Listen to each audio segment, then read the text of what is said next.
이번엔 저희가 준비한 두 번째 이슈를 소개하겠습니다. 민주당 일각에서 윤 총장을 탄핵해야 한다라는 움직임이 계속해서 제기되고 있고 이제는 급기야 검찰청을 없애야 한다라는 주장까지 나왔습니다. 민주당 지도부에서 소속 의원들에게 윤 총장 탄핵 등의 이야기는 도움이 안 된다라고 재차 선을 그었는데도 불구하고 검찰청까지 없애겠다라는 목소리가 나온 겁니다. 함께 보시죠. 검찰청을 없애자. 검찰을 없애자. 이건 탄핵보다 어찌 보면 더 큰 얘기인데 당사자는 김용민, 김남국, 최강욱. 아, 그렇군요. 민주당의 김용민 의원, 민주당의 김남국 의원, 열린민주당의 최강욱 대표 등 범 여권 10명이 검찰청 폐지 공소청 신설 법안을 발의했습니다. 그러니까 지금의 검찰청은 없애버리고 기소권과 공소유지권만 부여하는 공소청을 만들자라는 건데 검사 정원을 2,000명으로 제한하자. 검사 보수도 대통령령으로 정하자라는 내용이 골자라고 합니다. 직접 목소리로 들어보시죠. 수사권과 기소권을 독점하고 있던 검찰청을 폐지하고 기소권과 공소유지권만 갖는 공소청을 신설하여 검찰권 남용을 막고 검사 본연의 모습으로 돌아가도록 불가역적인 제도 개혁을 위해 검찰청법 폐지 법률안과 공소청 법안을 발의합니다. 지금까지 확인된 사실만으로 윤석열 총장에 대한 탄핵 사유는 갖추어져 있다고 평가할 수 있습니다. 국회에서 발전적인 논의가 이루어져야 합니다. 여기에서 머뭇거리면 촛불은 다시 꺼지고 다시 암흑이 덮칠 수 있습니다. 저희는 촛불 시민들이 주신 입법권을 검찰개혁, 사법개혁을 위해 최대한 활용하겠습니다. 자, 이들 의원들에게는 법원이 징계 정직 2개월에 징계 사유도 되지 않는다라는 의견도 들리지 않는 듯합니다. 전혁진 변호사님, 네. 급기야 검찰청을 없애자라는 법안까지 김용민 의원 등이 냈는데 정혁진 법률적으로 봤을 때 어떻게 보십니까? 검찰청을 없애자. 위헌입니다. 위헌입니까? 네.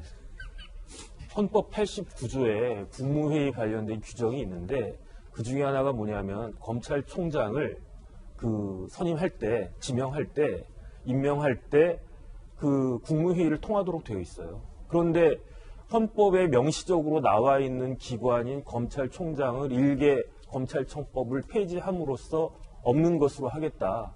이거는 있을 수가 없는 일이고요. 만약에 저 이야기가 된다라고 하면 국민들의 의사를 갖다 물어가지고 그래서 헌법을 개정을 해서 아예 우리나라에 있어서는 검찰청이라고 하는 것을 없애자, 검찰총장이라고 한 사람을 없애자, 이렇게 가야지 이게 합리적인 것이고, 그렇다라고 하면 김용민 의원은 사실은 변호사 출신이신데 헌법도 안 읽으신 건가, 아니면 알면서 저러신 건가, 제가 납득이 가지가 않습니다. 그렇군요. 정혁진 변호사님의 견해였는데 다시 한번 좀 여쭙겠습니다.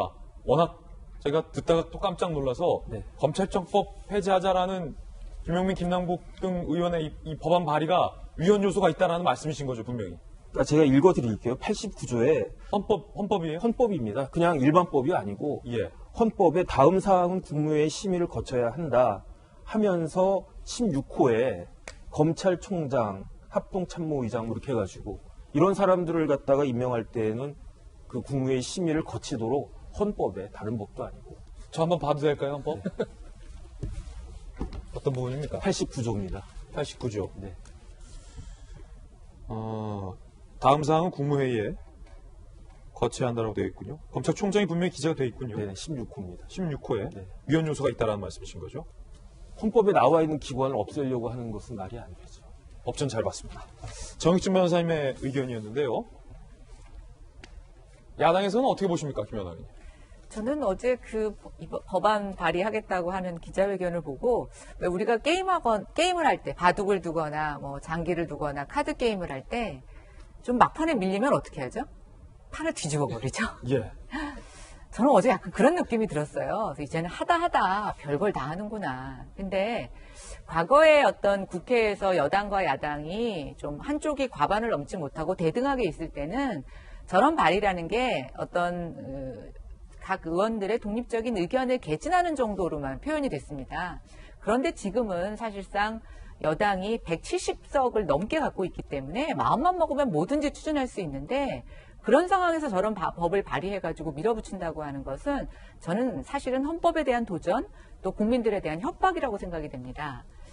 국민들 입장에서는 이렇게 생각하십니다. 도대체 언제까지 검찰개혁을 해야 되느냐.